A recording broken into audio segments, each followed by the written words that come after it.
வணக்கம் ஆதரகா. அதாவது அந்த கிறிஸ்டல் போர்ட்டர்ஸ் அந்த நடவடிக்கையின் கீழ் ஒரு மெகா டிரான்ஸ்நேஷனல் அந்த மெத்தம்பெத்தமைன் கும்பலுடைய அந்த சதியானது முறியடிக்கப்பட்டிருப்பதாக போதைப் பொருள் கட்டுப்பாட்டு பணியகம் மற்றும் டெல்லி காவல்துறையினுடைய கூட்டுக்குழுவை மத்திய உள்துறை அமைச்சர் அமித்ஷா பாராட்டியிருக்கிறார். இந்த நடவடிக்கை மேற்கொள்ளப்பட்டதாக மத்திய உள்துறை அமைச்சரான அமித்ஷா அவர்களுக்கு பாராட்டு தெரிவித்திருக்கின்றார். இது தொடர்பாக அவர் எக்ஸ் தளத்திலும் ஒரு பதிவினை அவர் வெளியிட்டிருக்கின்றார். அதுல அவர் என்ன சொல்லியிருக்கின்றால், மத்திய அரசாங்கமானது ஒரு வேகமான ஒரு மிகுந்த வேகத்துடன் தற்பொழுது போதைப் பொருள் கும்பல்களை பிடித்து வருவதாக அவர் தெரிவித்திருக்கின்றார்.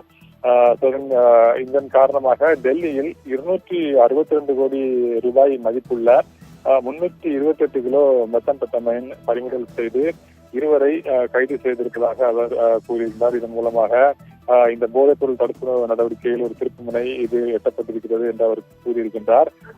போதைப் பொருள் இல்லாத இந்தியாவை உருவாக்குவதற்கான மத்திய அரசுடைய ஒரு தொலைநோக்கு நடவடிக்கையின் ஒரு பகுதியாகத்தான் இந்த நடவடிக்கையானது என்சிபி மற்றும் டெல்லி காவல்துறையினுடைய கூட்டு நடவடிக்கை மூலமாக இது கைப்பற்றப்பட்டிருப்பதாக அவர் தெரிவித்திருக்கின்றார்.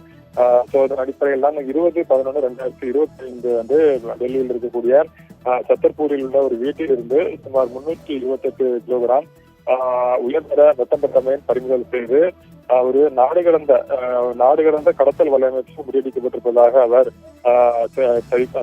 தற்பொழுது தெரிவிக்கப்பட்டிருக்கின்றது.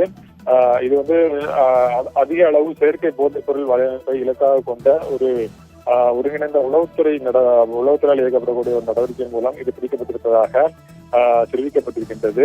நாகாலாந்து காவல்துறையுடன் சுரத்துறையின் ஆதரவுடன் கைது செய்யப்பட்ட நாகாலாந்தை சேர்ந்த ஒரு பெண் உட்பட 2 பேர் இதில் கைது செய்யப்பட்டிருப்பதாக தெரிவிக்கப்பட்டிருக்கின்றது.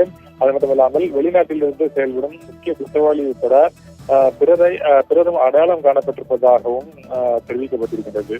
கடந்த ஆண்டு டெல்லியில் இது 82.5 கிலோகிராம் உயர்தர கொகைன் பறிமுதல் செய்யப்பட்ட வழக்கில் தேடப்படும் நபரும் இந்த நபர் தான். அதாவது வெளிநாட்டிலிருந்து இயங்கக்கூடிய அந்த நபர் அடையாளம் காணப்பட்டிருப்பதாகவும் தற்பொழுது தெரிவிக்கப்பட்டிருக்கின்றது.